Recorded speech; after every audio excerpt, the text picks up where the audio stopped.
So you guys ready to go to 1 Corinthians chapter 18?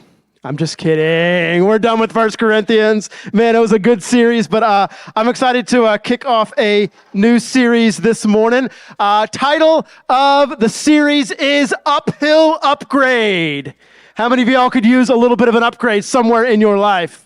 All right, I think we're all in that boat right there. Like there's some things we would love to see change, to be upgraded a little bit. I was joking with my wife who was there, but now she's gone. I think we're still married. That we could use an upgrade on her tire because she got a flat tire this morning because that's how church birthdays work. So maybe for you, like you're wishing for an upgrade on your vehicle. Maybe you're wishing for an upgrade on an appliance that broke in your home. Maybe you're actually looking for an upgrade on things that are far more important than the temporary. You're looking for an upgrade in relationship. You're looking for an upgrade in calling. You're looking for God to deposit something in you that can be used for His glory. And we're going to talk about it over the next couple of weeks. But I'm going to warn you, this is not any upgrade. This is a what? This is an uphill upgrade. And sometimes there are things in life that are a little bit uphill, but when you get to the top, they're worth it, right? Absolutely. So we're going to be looking at the life of Joseph for a couple of weeks. We'll be in the book of Genesis. And if you're new to our church, what we do is we a lot of times go through an entire book of the Bible. We're not going to go through the whole book of Genesis right now because, wow, that would take probably 2 or 3 years. But we are going to go through just a story in the book of Genesis on the life of Joseph. And for some of you, you're like, man, I know all about who Joseph is. I know all the ins, all the outs of it. I was actually joking with my son earlier. I said, we're going to be talking about Joseph. And he goes, which one? And I'm like, my man, he knows right now there's more than one Joseph in the Bible. Like there's Joseph, the stepdad of Jesus. And some of you are like, stepdad? Yes, stepdad, all right. His actual father is who? God the Father, but Joseph was the dad who stepped in to help raise him. And so there's that Joseph, but we're going to go old school. We're in the Old Testament now looking at Joseph. And so if you know nothing about Joseph's life, you're going to be in trouble this series. Just letting you know. But don't worry, we're going to recap his whole life before we get into the message. So you guys ready for a quick overview of Joseph's life?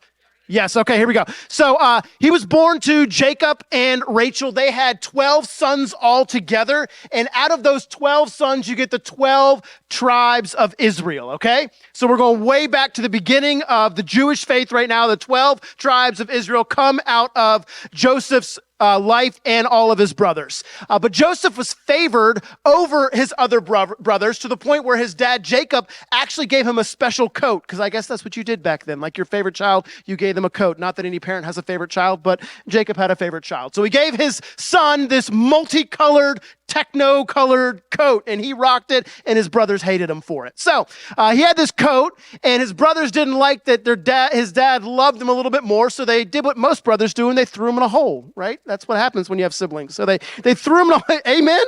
Scary. So they threw him in a hole, and they were like, well, now that he's in the hole, what do we do? They're like, do we kill him? Maybe. No. Okay, what we'll do is we'll sell him into slavery and fake his death. That sounds a lot better. And so that's what they did. They sold him into slavery. They faked his death. And then Joseph now has been sold into slavery. But good news, he ended up at this guy, Potiphar, his house, and he worked his way up to where he was in charge of basically Potiphar's life. And that was going really, really well until Potiphar's wife looked at Joseph and was like, dang. And she had some intentions that were not pure intentions, and so tried to seduce Joseph, and Joseph's like, no, no, no, no, no. And she was like, yes, yes, yes, yes, yes. And he said no. And so she's like, fine, I'm going to get you in trouble, and basically accused him of doing things he didn't do. And so Joseph now gets thrown into jail. He hangs out in jail for a while, meets some buddies, interprets some dreams, and through that ends up becoming an assistant to Pharaoh, helping out with all of his dreams and interpreting them, rises to power, helps save an entire nation, and then becomes friends with his brothers and his dad again. You guys got it? The whole story of Joseph memorized, locked in? You good? Okay, just making sure. Now you know the story. Like, he went from the golden child to the guy in the pit, to the guy who was in charge, to the guy who was in jail, to the guy who was back in charge. So he's this roller coaster of things. And what we're going to do is we're going to pull out different things of his life, because Joseph is one of these people in the Bible that, man, the richness found in his life is absolutely wild, because his life wasn't smooth sailing. How many of you guys in here, your life has been perfect? Oh, okay. We got one right there. Okay, here we go. For the rest of us right now, we're in this, and I know you're just joking right now on that, because the goodness of God, your life has been absolutely amazing. But there have been bumps, and there have been dips, and there have been struggles that happen, and we're going to hit that subject from a couple of different areas. But today, we're going to talk about relationships, and not marital relationships or dating relationships. We're going to talk about friendships for a moment. Because when you look at Joseph's life, at the end of his life, he's hanging out with his 11 brothers and his dad, and they're chilling in paradise with tons of money, and life is good, and they're getting fat on all the grain they'd stored up. And everybody's like, that sounds great to me. I'd love to hang out with my friends and do that. The thing is, we want the story that Joseph has in the end, but we're not willing to go through the trials that he went through to get there. See, that's what happens a lot of times, is we see the very, very end of it, and we go, man, I want that, but we're not willing to go through the pain points to get there. Or when we get to those pain points, we simply give up and we surrender the idea that life could become better. You see, Joseph's life got awesome. He actually got an upgrade, but it was what kind of upgrade? It was an uphill upgrade that took place in his life. It looked easy from some perspectives. He's the favorite son. He's got the cool coat. He lives in paradise. But he was also the one that got thrown in a hole and put into prison. And we're going to see how he navigated through those. And so let's look at 3 bad relationships that Joseph had. How many of you have had a bad friendship before?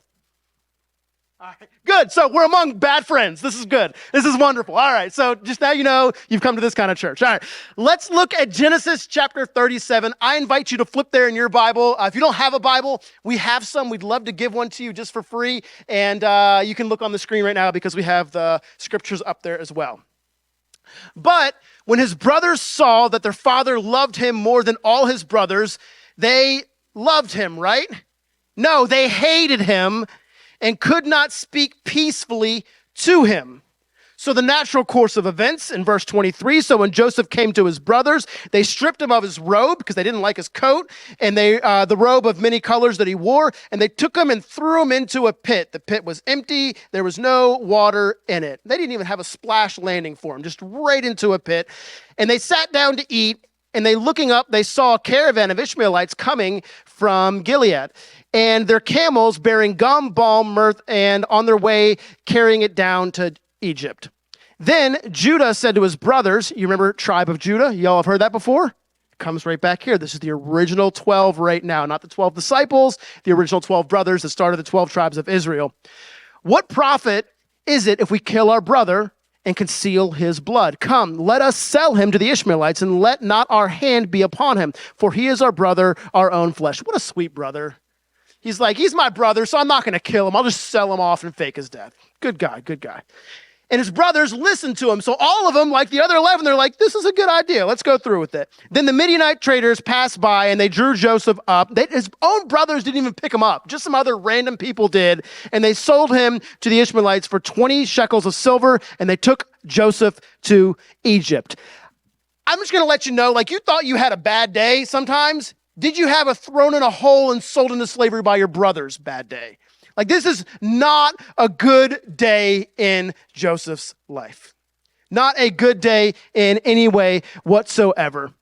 And what we see in this and what we can learn from this particular bad relationship is not so much what Joseph did, but what his brothers did. Because his brothers saw the favoritism that was on his life. His brothers saw the coat that he wore, and they really, really wanted to wear that coat for whatever reason, and they wanted that identity, and so they became extremely jealous. And I'm going to tell you that jealousy can eat away at who you are and can absolutely ruin relationships. You see, in the book of Exodus, it's outlined this way. You shall not covet your neighbor's house. That breaks a neighborhood relationship right there. You shall not covet your neighbor's wife. That really breaks a neighborhood relationship right there. Or his male servant, or his female servant, or his ox, or his donkey, or anything else that is your neighbor's. Proverbs even puts it a different way. It says this, for jealousy makes a man furious, and he will not spare when he takes revenge. You see, the comparison game will ruin relationships. And if you're always stacking your life up against somebody else's and you're seeing what they have, it's going to create this jealousy in there, and it's going to end up tearing relationships down. The gentleman, B.C. Forbes, the one who originally started off Forbes magazine, one of the wealthiest guys who ever lived back at the turn of the century, he puts it this way: jealousy is a mental cancer. It will ruin relationships. And so we see that Joseph didn't handle this wrong, but his brothers handled this wrong. But I'm sure for Joseph, it was one strike against him because he's going, man, I've been hurt once. How many of you have been hurt once? Yeah. Keep on going on. Bad relationship number 2. And after a time, his master's wife, this is, remember, Potiphar, who he's working for now. This is Potiphar's wife. And after a time, his master's wife cast her eyes on Joseph and said, lie with me. Apparently, that was the big pickup line back then. She just went for it that way. Ladies, if you're looking for a man, this didn't work, and you shouldn't do that. So don't try that. Okay. Verse 8, but he refused and said to his master's wife, behold, because of me, my master has no concern about anything in the house. And he has put everything that he has in my charge. He is not greater in this house than I am, nor has he kept back anything from me except you, because you are his wife. How then can I do this great wickedness and sin against God? What he's saying is that Potiphar, this boss, has been so good to him. Man, he's entrusted him with things. He's treated him like a brother. He has been a good man to him. He has nothing that he cannot do. He has nothing that he cannot accomplish. He has bestowed so much to Joseph. The one thing off the table is obviously his wife. And so Joseph is a righteous man. He's going, you know what? This can't happen. Look how good this man has been to me. And so Potiphar's wife gets furious. And you can read it for yourself in the book of Genesis chapter 39. But basically what she does, she ends up like ripping off part of his clothes and making it look like he came in. And she screams and calls for the guards and creates this dramatic scenario. And it leads to verse 20 where it says, and Joseph's master took him and put him into the prison, the place where the king's prisoners were confined. And he was there in prison. So Joseph, a man of righteousness, who up to this point has done nothing wrong, had strike one against him when his brothers treated him poorly. But now there's a second moment where he's not just let down once, now he's let down twice. And I think that sometimes in this world, there's this false idea that if we do everything the right way, we're going to have an instant reward. Have you ever done something the right way and it seemed like initially it came back to bite you? You're like, man, why did I take the high road on that? This is actually difficult. You see, you don't do the right things for a reward. You do the right things because they're right. And sometimes we get that backwards. That's genuine righteousness. It's not this exchange, right behavior for good things. No, it's right behavior and right calling because that is the right thing to do. And when somebody does you wrong, you don't repay evil for evil. No, when somebody does something wrong to you, you actually extend grace to them. See, in relationships, sometimes we behave like middle schoolers. And no offense, middle schoolers, we love you guys. Like, you all are amazing. I've been able to say middle schoolers for the last 6 years, and now that we have middle schoolers in here, like, I'm sorry, guys, I'm going to talk about you guys every other Sunday, and it's okay. And you're going to be like, I don't know what he's talking about. And when you turn 18, you're going to be like, dang, pastor was right. Okay, so middle schoolers, when somebody does something wrong to you, you're like, I can't believe she did that. Well, if she did that to me, I'm going to do that to her. And then as an adult, you're like, I can't believe I act like that.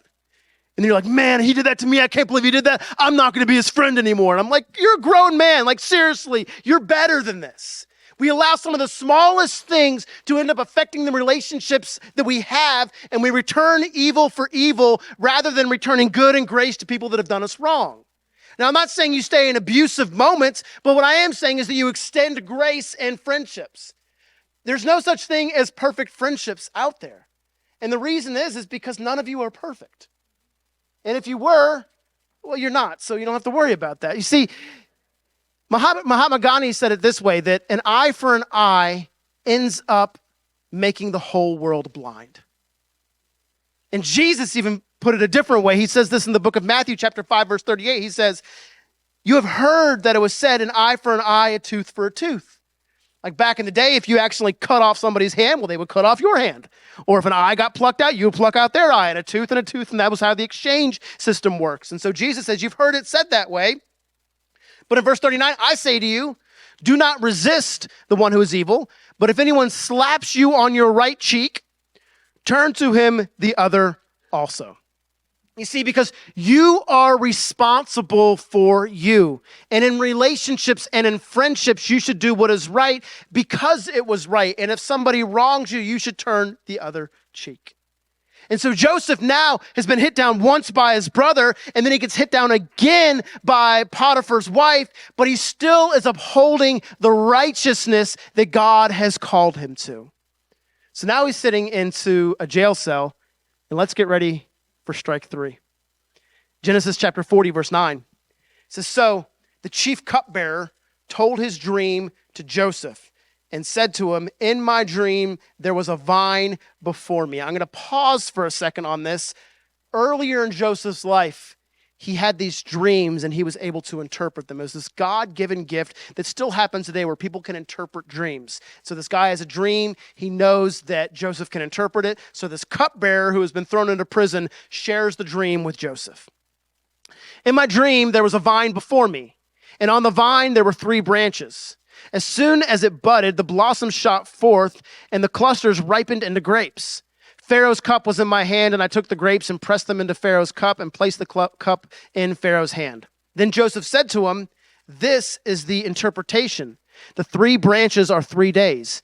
In 3 days, Pharaoh will lift up your head and restore you to your office. This guy was once the cupbearer for Pharaoh. He was now in prison. Because of this dream, Joseph is saying in 3 days, you're going to go back to your position as cupbearer. He's going to restore you to your office, and you shall place Pharaoh's cup in his hand as formerly when you were his cupbearer. Only remember me when it is well with you. And please do me this kindness to mention me to Pharaoh, and so get me out of this house. For I was indeed stolen out of the land of the Hebrews, and here also I have done nothing that they should put me into the pit. So Joseph interprets this dream for him, and he says, okay, this is what the dream means. So in 3 days, you're going to be back with Pharaoh. Could you do me a favor? When you're with Pharaoh, let him know what my abilities are so that I can be restored out of here because I've done nothing wrong. That's a fair exchange, right? So in verse 23, it says, yet the chief cupbearer did not remember Joseph, but forgot him. So now we see family, strike 1.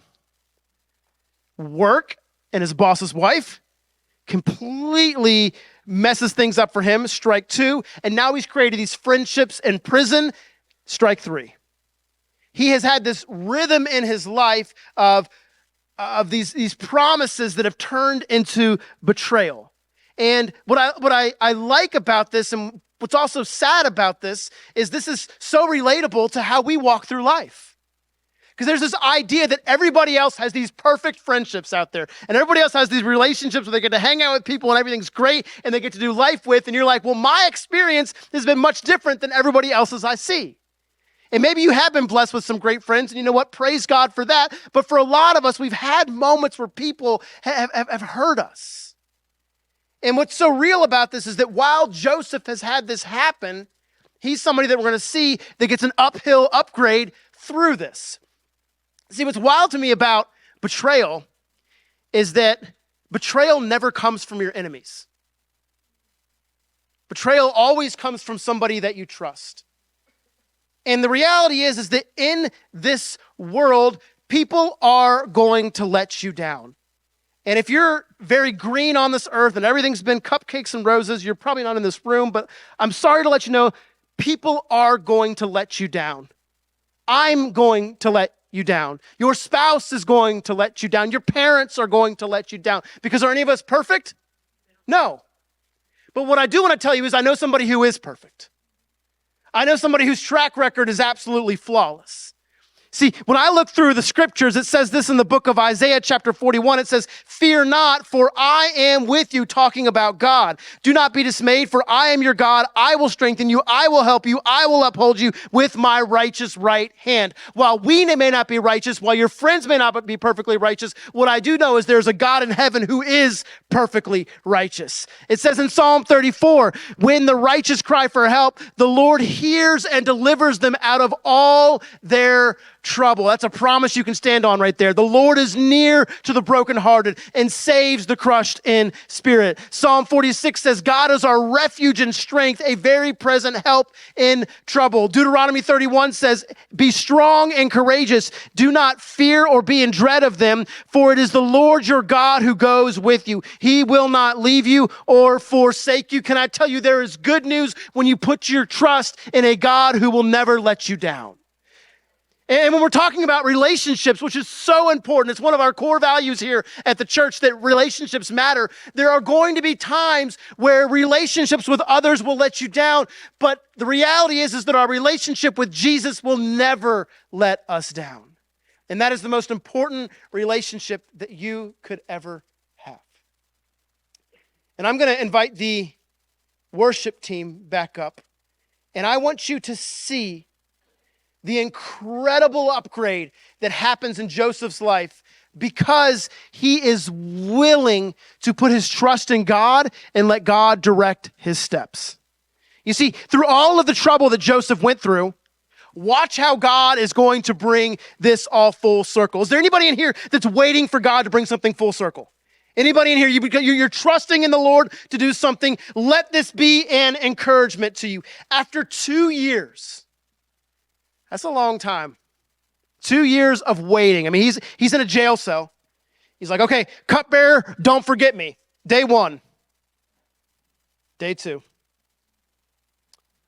3 days of waiting for that, you're probably getting a little bit tired. A week, you're probably going, man. A month, you're starting to lose faith. After a year, you're thinking the cupbearer forgot you. 2 years later, we come to this moment in the scriptures where all of a sudden Pharaoh is having a dream. And that instantly by the Spirit of God makes the cupbearer remember who Joseph was. And so the cupbearer then shares with Pharaoh this amazing young man who was able to interpret dreams. And we see out of this that Joseph not only goes and interprets the Pharaoh's dreams, but look at verse 41 of Genesis chapter 41. It says, and Pharaoh said to Joseph, see, I have set you over all the land of Egypt. And then Pharaoh took a signet ring from his hand and put it on Joseph's hand and clothed him in garments of fine linen and put a gold chain around his neck. You see, at first glance, you read verse 41 and 42, and you go, man, this is the story of rags to riches. This is where Joseph, all of a sudden, just life gets perfect for him out of nowhere. But what we know is that it wasn't this rags to riches stories. It was an uphill upgrade of a man who stayed righteous and faithful season after season after season. And because of that, God was going to use him in even a more powerful way. See, Joseph could have gotten bitter, but instead he used that to make him better.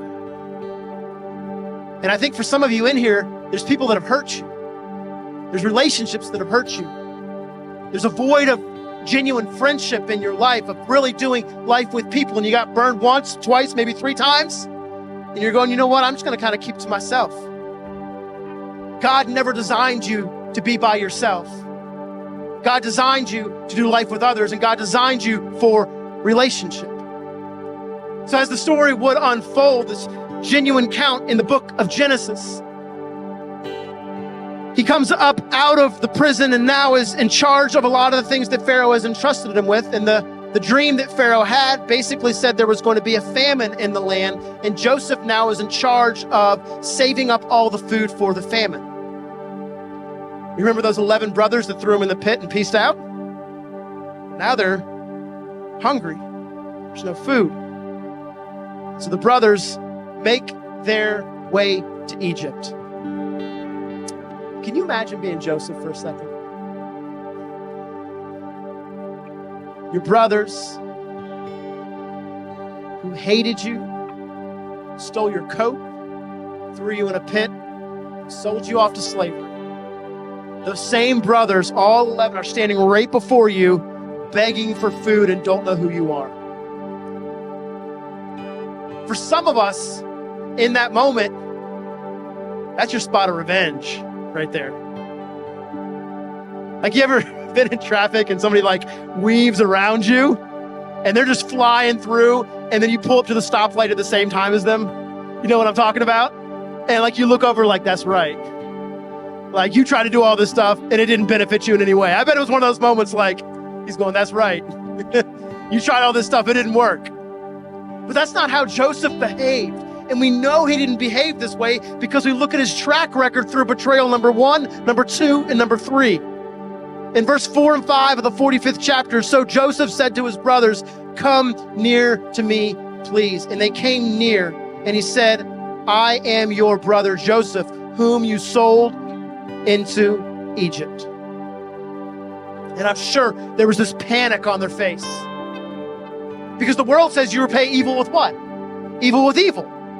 But see, Joseph had a righteous spirit in him, and although there were those who did him wrong, he ended up extending grace.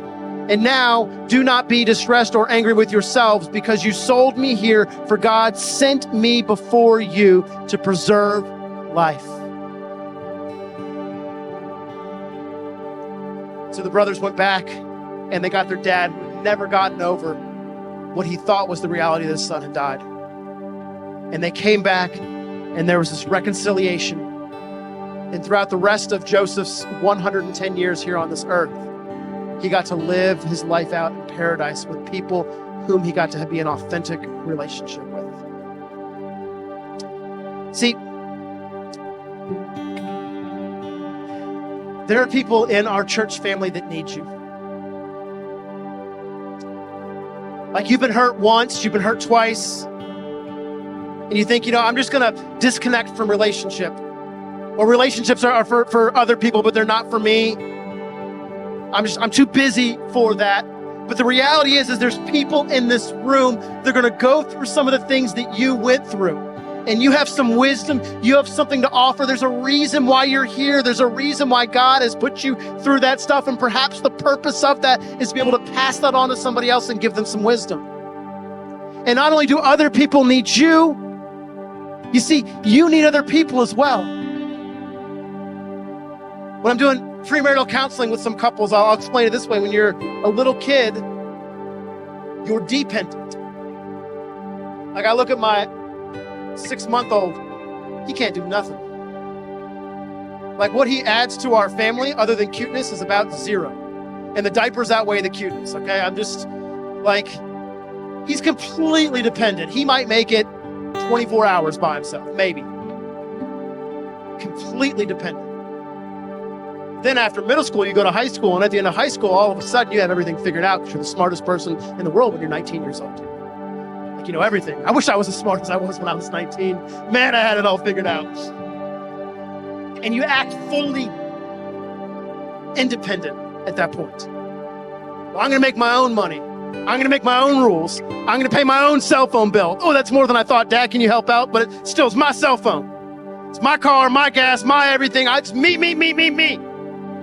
And some people carry that all the way up until their 80s and 90s. But what I love doing is sitting down with these couples that are looking to get married, and I go, you know what? Dependence is a sign of immaturity, and also independence is a sign of immaturity. Where you're most mature is when you're interdependent upon each other. Like, if you were to take a horse and see how much weight it could pull, and then take another horse and see how much weight it could pull, if you put them together, they would be able to do more than the sum of the 2 horses. There's a synergy that takes place. And there are people in this room that need you, and the reality is that you need relationship from some people in this room. And if you've been hurt, I'm sorry, there's a curse on this world, but Jesus has come to give you life, and to give you life abundantly, and to let you do life with other believers as you pursue the gospel together. And so I want to invite you to stand up to your feet. this morning.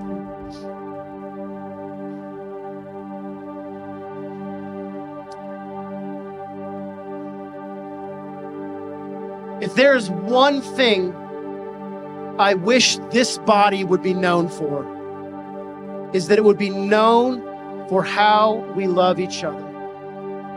That we would be known for how we do life together. The problem is somebody in here is going to let somebody down. And that's okay, because we're in this in Christ. And we're going to grow together in faith, and we're going to grow together in harmony, and we're going to grow together in love. That is the prayer that I have for our church. So the question is then, like, how do we do that, right? Because it's one thing for me to say you need to be in a relationship where you're going, man, that sounds good. Well, how do I do it? The mechanism we use for this is what we call groups or circles here at the church. And you'll hear us talk about it time and time again. And for some of you, you're probably sick of us talking about groups. And the ones of you that are sick of us talking about groups are the ones that need it the most. Because people that are in groups and in circles know the benefit of doing life together. And so in 2 weeks, October 1st, we are kicking off our fall semester of groups.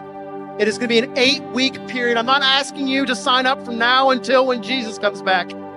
For 8 weeks, would you try doing community with people?